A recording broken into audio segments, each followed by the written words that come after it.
And now we go to our other top story. As we mentioned, May 7 is the date for the conclave. And to tell us more about that, we have Jovi Francisco joining us live from Rome. Jovi, May 7 has been declared the official start date of the conclave. But what else is going to happen right before that day? Of course, kailangan tapusin yung Gretchen, yung 9 days of mourning. So, pagkatapos nito, 2 days pa. 2 days pa yung magiging break before magsimula yung conclave, which is May 7. So, 7, 6, May 4, matatapos yung 9 days of mourning. Ang ibig ko lang sabihin, nahati pa yung attention ng mga cardinals natin or yung mga cardinals dahil sa morning yung kanilang usual na mga congregation or pre-conclave meetings na ginaganap sa Pope Paul VI Hall dito sa well, it's still in the complex pero outside the basilica na ito, no. And then sa hapon nasa basilica sila for the daily mass. That is part of the activities doon sa 9 days of mourning or Novenzales, sabi nga nila, Gretch. So these congregations are happening daily while the masses are happening. Is that their schedule? Araw-araw yan hanggang May 7? Or ang May 4 pala? As I understand, this week yata yung regular na parang daily meron. Pero parang hindi masasabi na parang katulad kahapon 3 hours yun eh. Gretchen. Nagsimula ng 9 a.m. Parang nasa gitna na tayo ng frontline nung nagsilabas yung mga cardinals doon sa likuran ko doon sa gate na yun nagtry nga na mag-ambush ng international media for at least yung date kasi parang lumabas naman na even nung nagkakaroon ng meeting yung cardinals na ang most possible talaga ay yung May 7, parang 2 days after the 9 days of mourning,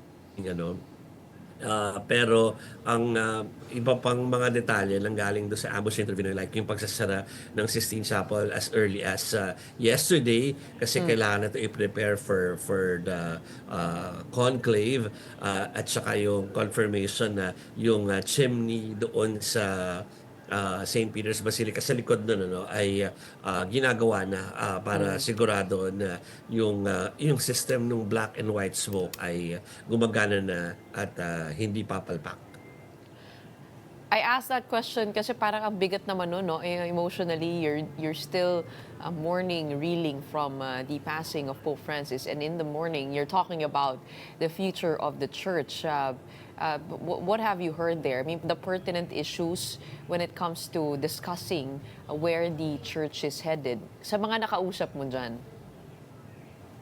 Well, at least yung kahapon yung meeting kung saan nilabas yung date for the start ng conclave is really about scheduling at saka housekeeping nga yung sinabi ko na kung ano yung mga dapat gawin ng mga logistics.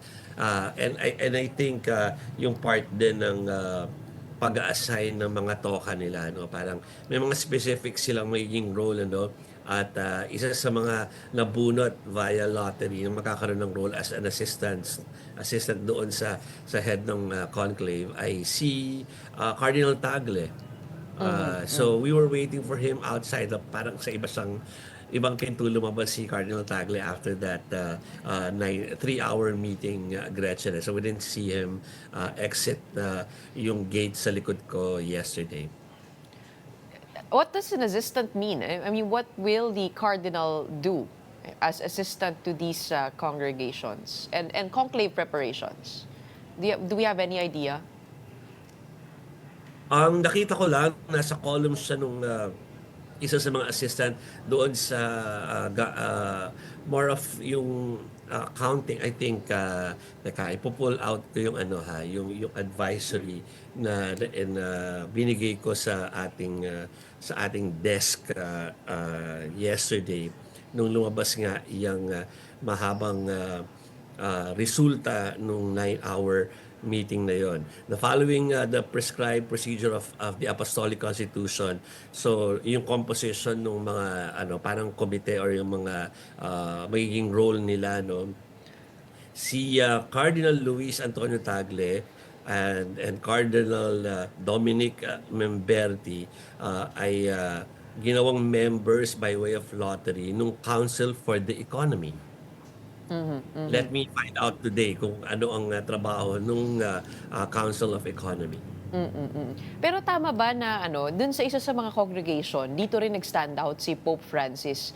Nagkaroon siya ng speech on where the church should be headed. I believe, parang nabasa ko, question niya yung tendency of the church to turn inward. And in that speech won the hearts of many cardinals, and that's why he was elected Pope. So, yun pa yung significance ng mga congregation. Dito nila pag-uusapan at maaaring mag-stand out yung kahit sinong cardinal. Pwede yun, kasi actually, ito yung week na parang tinawag na siyang pre-conclave, Gretchen. Pero may mga congregation na, di ba, alam naman natin since last week. So it's really because kailangan nilang magkakilala, especially because most of the cardinals, some of them ay bagong cardinal lang, December lang yata yung ilan sa kanila na-assign ni Pope Francis. So ito yung opportunity na yun. So tama ka, may opportunity for them to stand out kasi talagang meron silang mga meetings na lahat sila bibigyan ng pagkakataon to hindi naman present kundi maipakita yung kanilang sarili na kung ano yung nila, mga vision nila at saka yung mga ideals nila. Tapos alam din natin sa interview ng media sa ilan mga cardinals na naroon at saka specifically merong interview sa Filipino cardinals, sinasabi nila na-mention na meron na silang notes at saka meron silang parang mga data na nakukuha online na official about each other kasi lahat sila candidates 135 of them so ngayon pa lang sinasabihan na sila na study itong mga profile ng mga kasama nyo doon sa conclave dahil pagdating doon para alam nyo na yung gagawin pag nandoon na kayo sa loob ng conclave. Okay, ipagdadasal natin ang mga susunod na araw at napaka-critical ng yan para sa hinaharap ng simbahan. In the meantime, maraming salamat for the updates. We have Joey Francisco reporting to us live from the Vatican.